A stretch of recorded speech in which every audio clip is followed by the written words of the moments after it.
beautiful souls. Welcome to another Extraordinary Light Show, episode 10.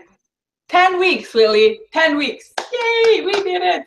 10 weeks, and we did not skip even 1 week. Yes. That's pretty good.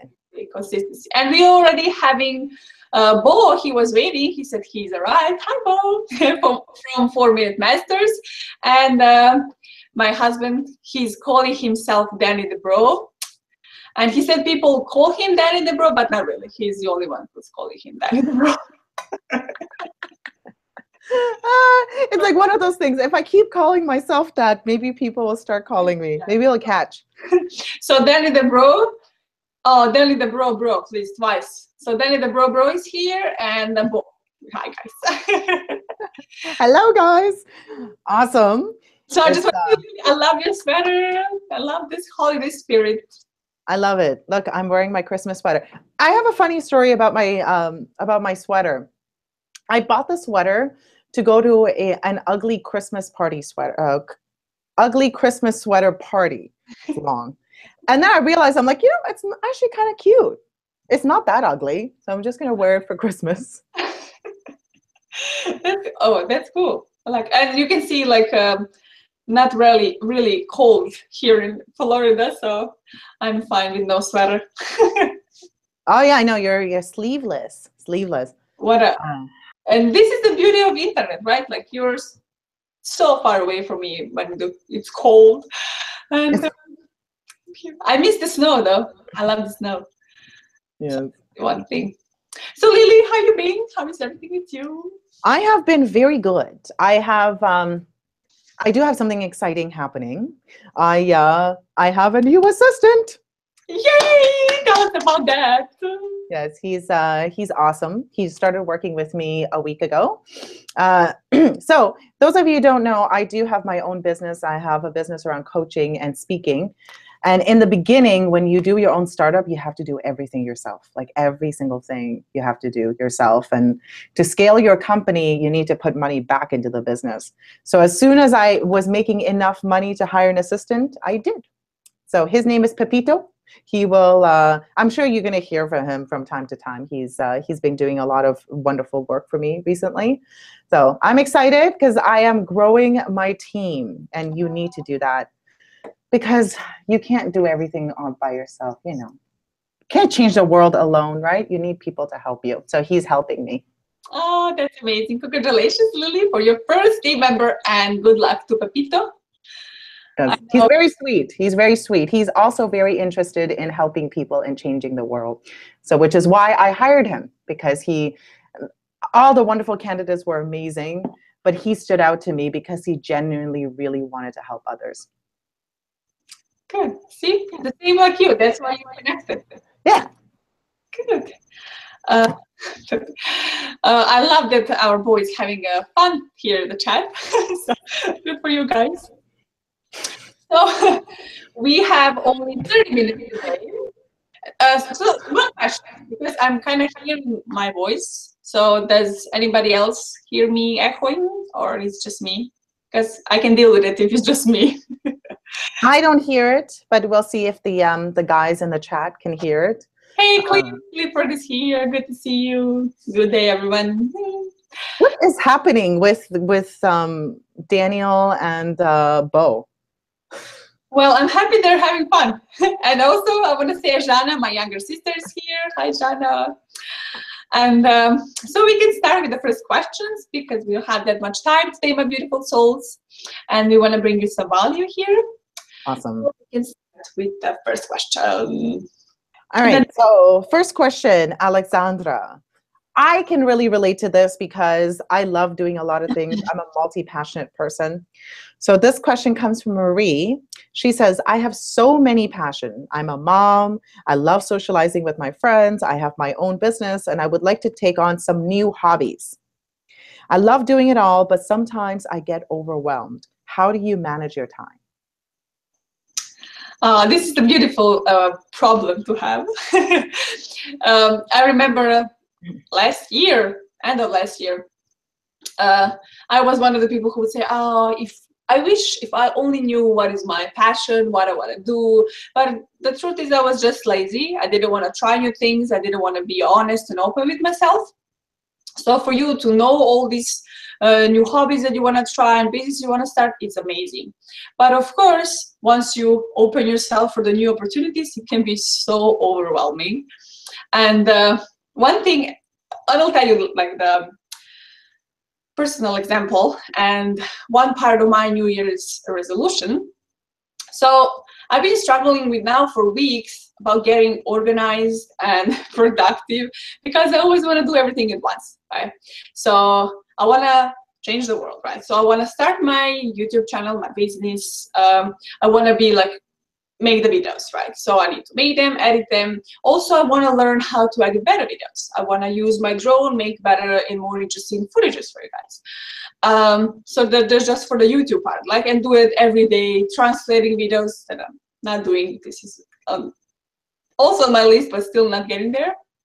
And on the other side, I'm busy every day, right? I want to eat healthy food, so I'm cooking every day. I want to have a clean house. I want to spend some time with my husband. I want to socialize. I want to time with myself. I want to spend some time with my friends. I want to be on the beach. I want to read. I'm right? so tired thinking, wow, how do you do it all? Oh my God. And then I want to do yoga. I want to exercise. I'm meditating every day. So, right. And then I say, you know what? I can do this. And every day I'm having the same thing. Tomorrow or today, I'm doing this. And then sometimes, you know, there is periods when I actually do all of that and I'm very productive and I love it. And then there is like very huge ups and very huge downs because it's overwhelming because I want everything at once. Right now, I am changing and this is it. And then I, you know, settle down. One day I sit down and I was meditating and I said, you know what, like, let's just stop doing this because it's not working. So I'm feeling all overwhelmed, same as you, with all this, you know, your kids and your business and your hobbies. So what we can do one thing at a time and implementing slowly into our lives.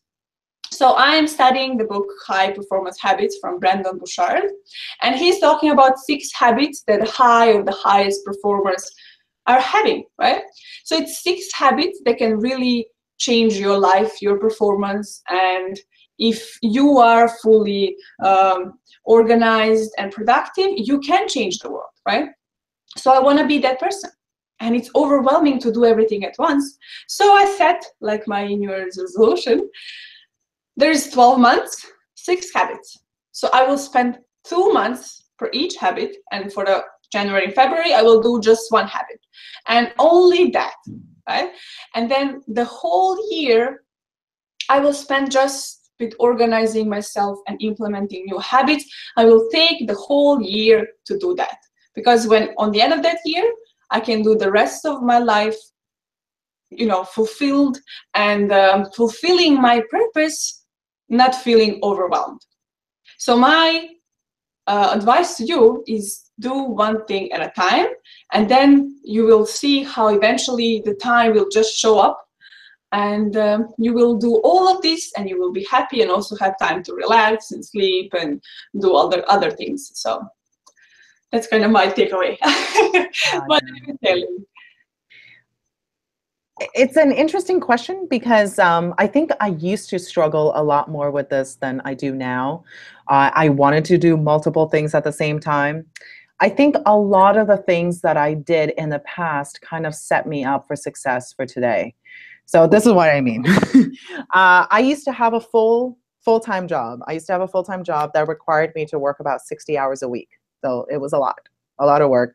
At the same time, I was teaching 4 nights a week at the dance studio. At the same time, I was trying to develop myself and build workshops.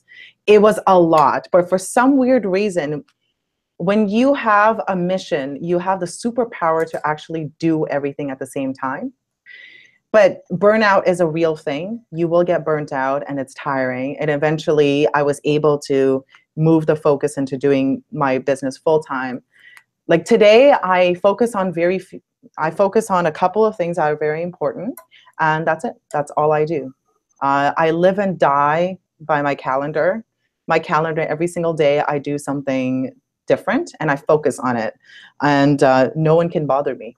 So on Mondays, I do research, and people know that I'm in my cave. I have the door locked. Do not come in and talk to me ever. This is my time. And I think it's also setting boundaries around. I think you can do a lot of things at the same time. I think what really distracts us is us being pulled in multiple directions for other people. And I understand, if you have kids, things come up, kids have appointments, kids sometimes have certain emergencies, kids with the school, but really trying to find the time for yourself and blocking it in is going to really help you. I think we're far more capable of doing a lot more things than we think. Just protecting yourself and building boundaries around things that are important to you. I think that would really help. And tactical things, there's lots of things you could have in Microsoft Cloud. You could do, there's a system that you could put your task, and then you could schedule your task in, and you can tell yourself like you cannot move it until you complete it. That's one of the things to kind of stay focused so you don't feel overwhelmed. Anytime you could take ideas out of your head and put it somewhere else, it's less overwhelmed as well. There's lots of things, lots of tactics that you can use. And don't worry so much about the future or the past, just be in the present. And I think Alexandra has some stuff about that too. I think mindfulness really helps with that. Oh, yes. The overwhelm. Yes, exactly. That's what's helping me now. Yeah. And like you said, like I know that only limits is the one we set for ourselves, right? So I could say, you know what, I can only do YouTube, and I cannot be worried about my health, my fitness, anything, right? I'm just having time for this, but I know it's not true. I know that I can organize myself and do all of this, right? And be a good wife and a friend and a daughter and have all these beautiful relationships and also be healthy and successful. And it's possible, right? And having my time, because I need to have my time. And because I know it's possible, it was bothering me because I was keep trying and I would do everything at once. But then I just realized, you know what, let me just take this whole year. I'm giving myself the whole year to do and organize myself small steps at a time. So for the rest of my life, I can help as many people as possible. And of course, I will still, do the YouTube and focusing on my business. But this is just, I'm taking one step back with this, I need to be perfect and do everything at once now. Slow, one step at a time, one day at a time, one habit at a time. So yeah, slow. Yeah, it's good. And also you mentioned you're reading Brendon Burchard's book. What is it called? Successful Habits of High Performance Habits. High Performance Habits. So check it out. I think that there are a lot of great authors like Brendon Burchard out there that talks a lot about time management. Reach out and educate yourself in how to manage your time. But I think the biggest thing is don't feel so overwhelmed. I can't stress that enough. Don't feel overwhelmed. I think we live in our own heads. I think 98% of the time we have like these weird thoughts of like regret and like, I'm not talking about the nice guiding voice that, inner voice that tells us to do wonderful things. I'm talking about the voices like always like chatting, nattering. It's like, just don't worry about that so much. And I think a lot of the tactical advice would be do some mindfulness practice. That helps a lot to be present and help with the overwhelm. Yes. I know Lily's coming around with the meditation. Yeah, we're gonna get Lily meditating. Like in next year, we're gonna do like a 1 hour session meditation. True. I meditate every day, and recently I have done even more meditation. I do walking mindfulness practice a lot, and then recently, because for the folks that are watching, and Alexandra knows this because I've shared this with her, I have gone through a crazy week. I've had someone really close to me pass away, and in addition to that, I had some personal things I had to handle, and I turned to meditation a lot to find answers, and it worked. It worked for me. Like, answers come to you when you sit in silence. Yeah, so we all know the answers, but we just sometimes not ready to, say them out loud. So yeah, good for you, Lily. Coming back. All right. One more question, Alexandra, before we go. This comes from Kyle. I care a lot about what people think. I'm very sensitive to both good and bad. People's feedback affect me a great deal. Should I toughen up, and how?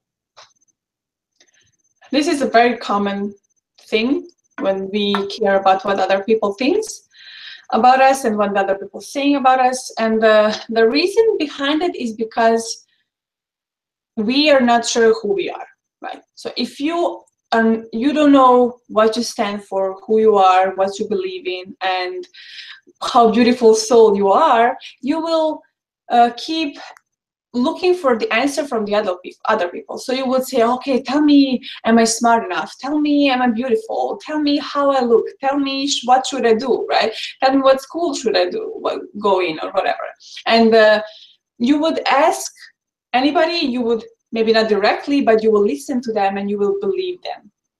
So the same thing, let's say if you are going to the school and you're studying history, and you go to the school and you know nothing about American history, right? And there's a teacher and he's telling you all these things, and you, after the class is done, you say, now I learned something. I can talk about history, right? So when you're talking about the American history with somebody or some of your friends, you're sharing this knowledge from your teacher, right?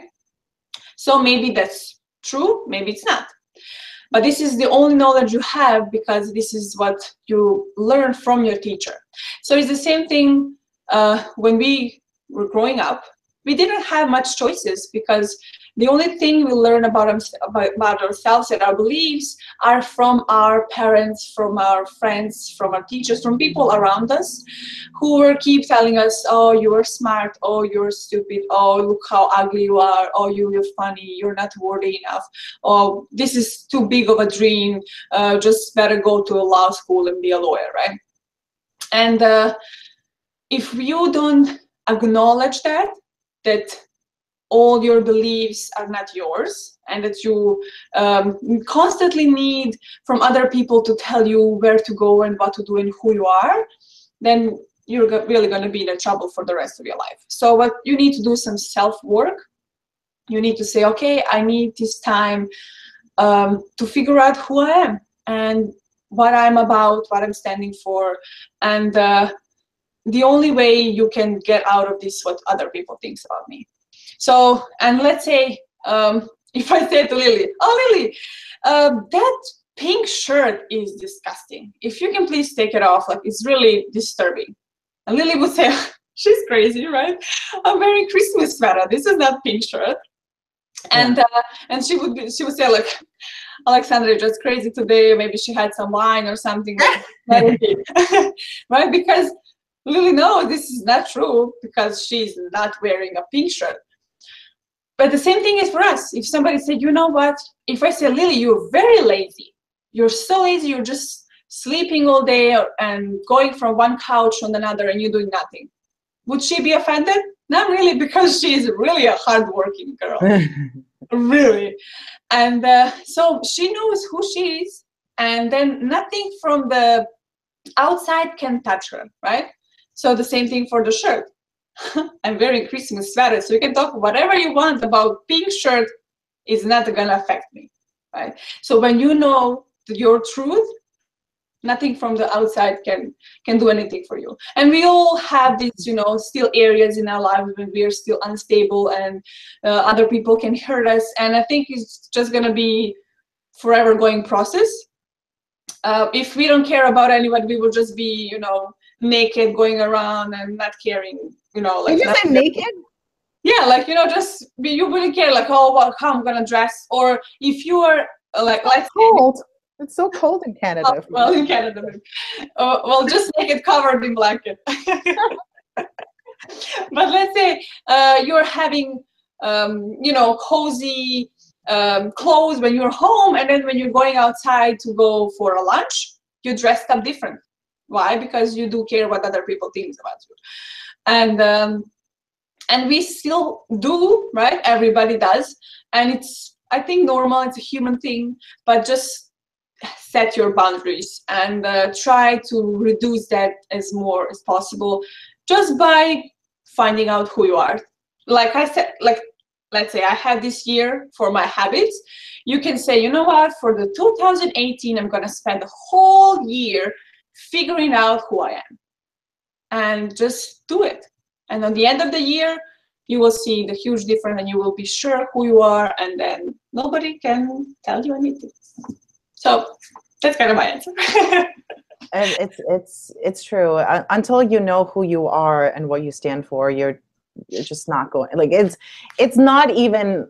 You could have all the tactics in the world to do all these amazing things, but if you don't know who you are, it's really, there's no point. I think that has to be the first part of your self-development and your growth. To be honest with you, lots of people don't know who they are. If I were to, I've gone to many, many parties before in my life, and I have been guilty of that myself. People are like, hey, so tell me about yourself. I'm like, oh, okay, well, I work for this company. That doesn't explain who I am. Like, what is my personal philosophy? I think that has to be very important. Now, a couple of tactical ways of finding out your personal philosophy is, number one is finding out your one word. My one word is extraordinary. Alexandra's one word is light. That's one way.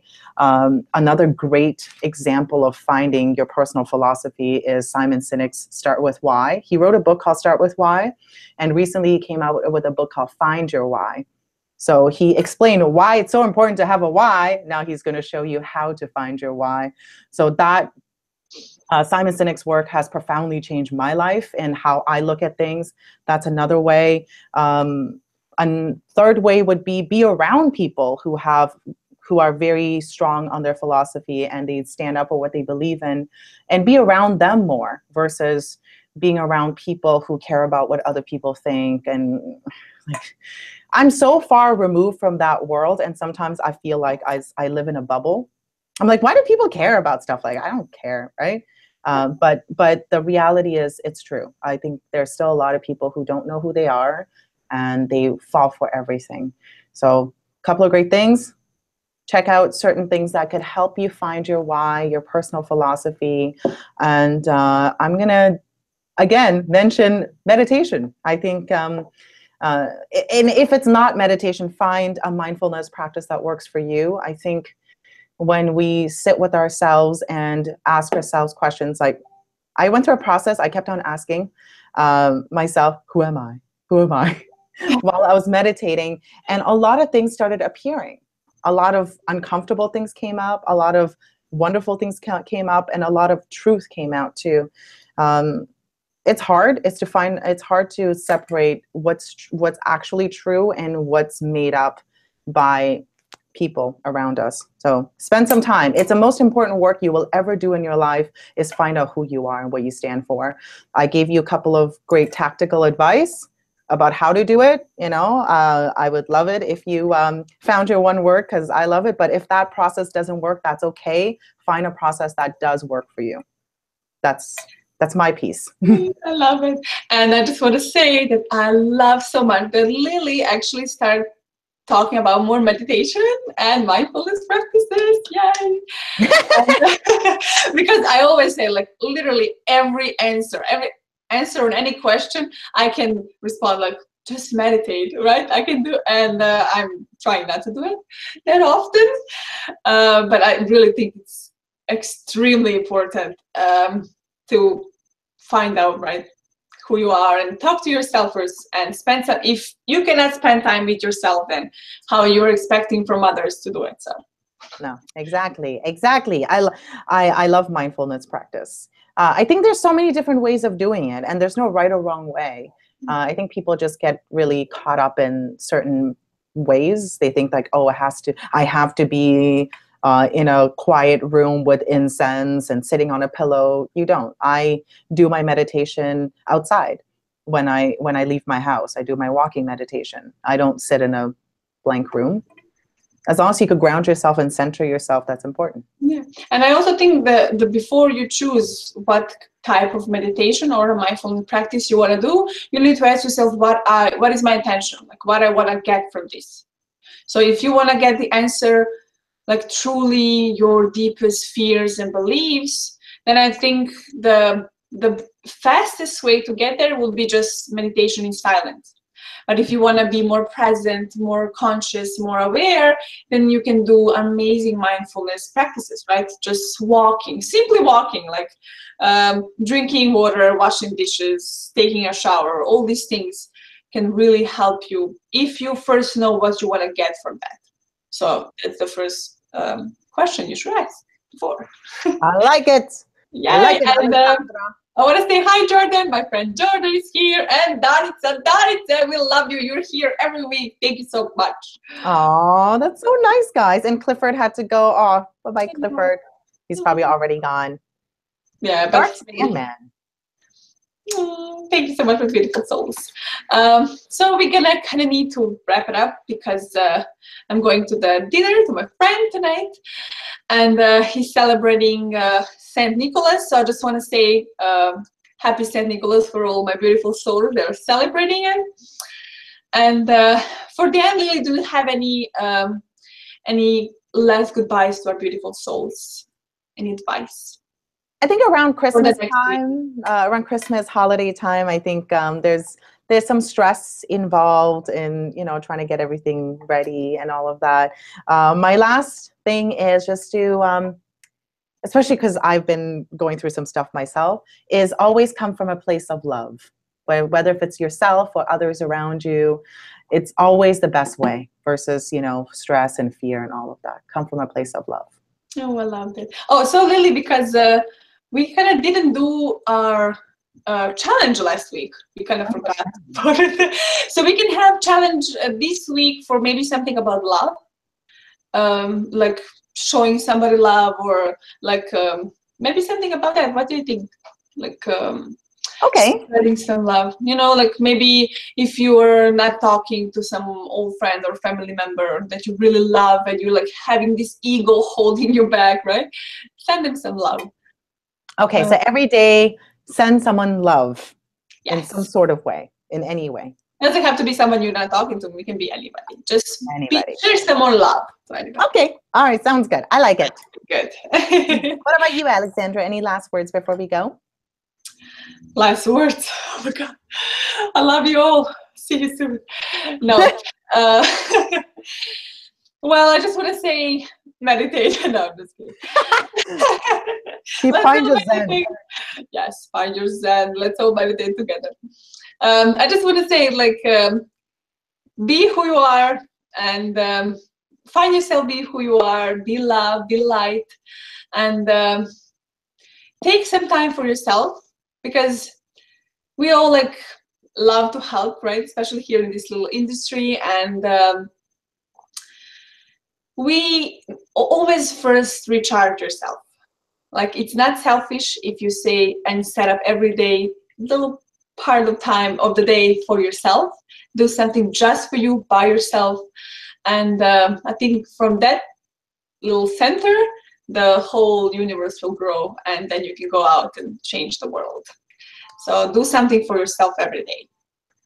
That's my advice. That is nice, nice, and it kind of ties in with love. Have some self-love. Very, very important. I love it. So thank you so much, everybody, for being here. Thank you for watching every week. It's been 10 weeks, right? I remember the first week, I think maybe just my mom and my sister and my husband were already. And Evan, he popped up for the first live. Yeah. And now I see all these beautiful souls are here. So thank you so much, guys, for supporting and for watching us. And we will see you next week. Yes. There's no break. We're working. No break for us. No holiday breaks over here. Breaks for other people, but no breaks for us. We're back again next week. Thank you so much, everyone. Thank you for your time, Lily, and thank you, everybody, for watching. Thank you. I love you. Bye-bye. Bye, guys.